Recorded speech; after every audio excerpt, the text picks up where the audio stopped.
Okay, hey there, folks. It's Keith Hayden, the digital novelist, here with day one of a reflection for learning Korean in 30 days with AI. Of course, I'm not going to be fluent at the end of 30 days, but this is me essentially starting from scratch or from a very, very low level of the language. I have had some prior exposure. I have been to Korea a few times, but haven't been enough to really immerse in the language. So this is my first time really trying earnestly to learn and absorb the language.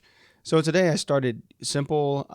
One of the big challenges of this, uh, big restrictions of this challenge is one, I can only use AI tools, no human tutors, no books, because this is the whole point to see how capable, how far you can get with AI tools and document it in the upcoming version of Tower of Babbling, my how to learn languages in AI, in the age of AI. And if you're interested in the book that's going to come out after I finish this challenge, then head over to my website, keithhayden.net, and you can get updates on this challenge and see how it's going. The other challenge is that I can only do it in 30 minutes a day because most people, if you're like most people, you probably have daytime commitments that prevent you from learning a language full time. Most of us can't take off and learn a language for 8 hours a day, be full time students. We have day jobs, we have kids, we have responsibilities, and language learning can usually only slot in the free periods. And so today I had the classic dilemma. I actually did have to go to my day job, and it happens to be as a teacher, a substitute teacher. So I was um, in a class of rowdy, loud sixth graders, and it's fourth period, and I know I'm not going to have time to, I'm not going to feel like doing the Korean study when I get home.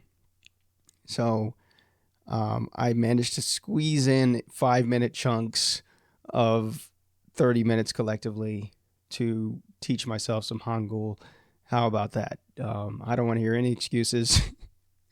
You can do this if you're on your job. Yeah, if I can start it at a room of sixth graders, then you can too, whatever you're doing. So I only used two tools today. And that's one of the things I love about AI is that unlike other, older ways of learning languages, whether it's a tutor or a giant book that you have to carry around or um, paper flashcards like I used back in the day when I first started learning Japanese in college, you can just pull out your phone anywhere and pull up ChatGPT, pull up Google Gemini, and you can get to work. And it works. As long as you have internet access, you can access these tools. So I started with ChatGPT, and for the first 5 to 10 minutes, I was like, okay, teach me Hangul. And that that turned out pretty good. It really broke it down and gave me mnemonics on how to. I'll probably try and, if I'm showing this on YouTube, I'll probably show a little B-roll of what it looked like, the output looked like. But it was very simple. It really broke it down. And like I said, I have had some exposure to these letters before, but they were a long time ago, and I didn't really absorb it. So I took that output after I read through it and kind of went through some of the little exercises, and I gave it to NotebookLM. And in NotebookLM, for the first time, I tried their flashcard feature, which, if you're not familiar with NotebookLM, it's Google's AI document. I'm not sure what to call it. Document exploration platform, I guess, is a good way to put it.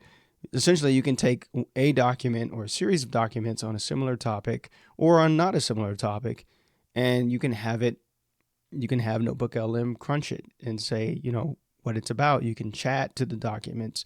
You can ask questions.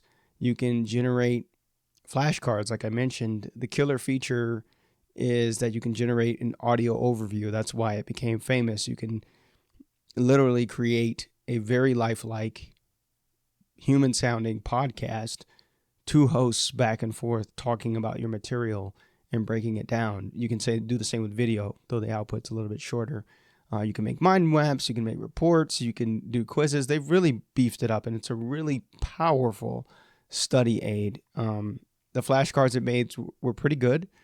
It helped me further drill the Hangul, the Korean writing system, and they even generated a little AI audio overview. That's a 5-minute one, just talking about how to learn Korean or Korean alphabet based on my document. So that was about 20-25 minutes. By the time I figured this out, the workflow, studied a little bit, listened to the overview, did the flashcards, created the flashcards. It was probably a little bit over 30 minutes, but the whole point is I got exposure to the Korean language, and I'm well on my way. So this was a great first day.